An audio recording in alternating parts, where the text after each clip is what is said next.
حضرت عائشہ رضی اللہ تعالی عنہا بیان کرتی ہیں کہ رسول اللہ صلی اللہ علیہ وسلم سے شہد کی شراب کے متعلق پوچھا گیا۔ آپ صلی اللہ علیہ وسلم نے فرمایا، ہر پینے والی چیز جس میں نشہ ہے حرام ہے۔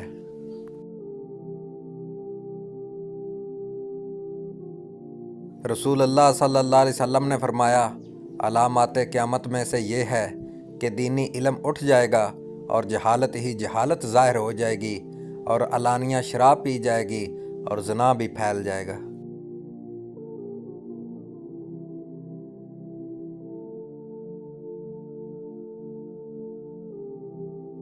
نبی کریم صلی اللہ علیہ وسلم نے فرمایا، زانی مومن رہتے ہوئے زنا نہیں کر سکتا، شراب خور مومن رہتے ہوئے شراب نہیں پی سکتا، چور مومن رہتے ہوئے چوری نہیں کر سکتا، اور کوئی شخص مومن رہتے ہوئے لوٹ اور غارت گری نہیں کر سکتا کہ لوگوں کی نظریں اس کی طرف اٹھی ہوں اور وہ لوٹ رہا ہو۔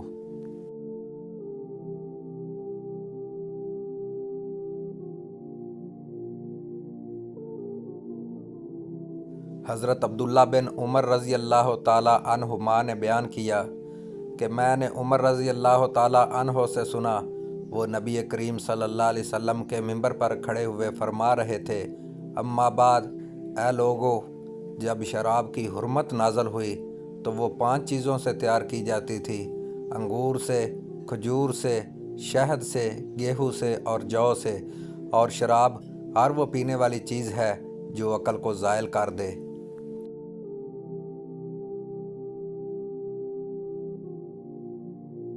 معراج کی رات میں نبی کریم صلی اللہ علیہ وسلم کے سامنے بیت المقدس میں 2 پیالے پیش کیے گئے، ایک پیالہ شراب کا اور دوسرا پیالہ دودھ کا۔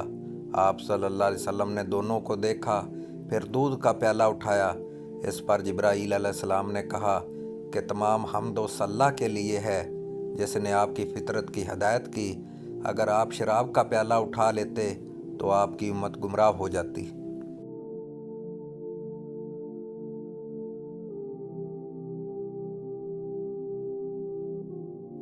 نبی کریم صلی اللہ علیہ وسلم نے شراب پینے پر چھڑی اور جوتوں سے مارا تھا، اور حضرت ابوبکر صدیق نے 40 کوڑے لگوائے تھے۔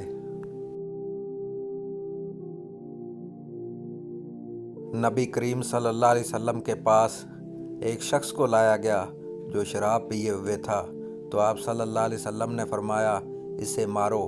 حضرت ابو ہریرہ رضی اللہ تعالی عنہ نے بیان کیا کہ ہم میں سے بعض وہ تھے جنہوں نے اسے ہاتھ سے مارا، بعض وہ تھے جنہوں نے اسے جوتے سے مارا، اور بعض نے اپنے کپڑے سے مارا۔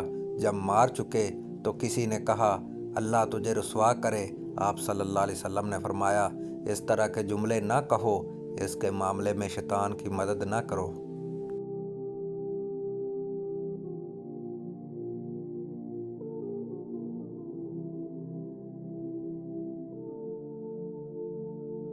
آپ صلی اللہ علیہ وسلم نے فرمایا، آپ کا قیام ابھی مکہ ہی میں تھا کہ اللہ اور اس کے رسول نے شراب، مردار، سور اور بتوں کا بیچنا حرام قرار دے دیا ہے۔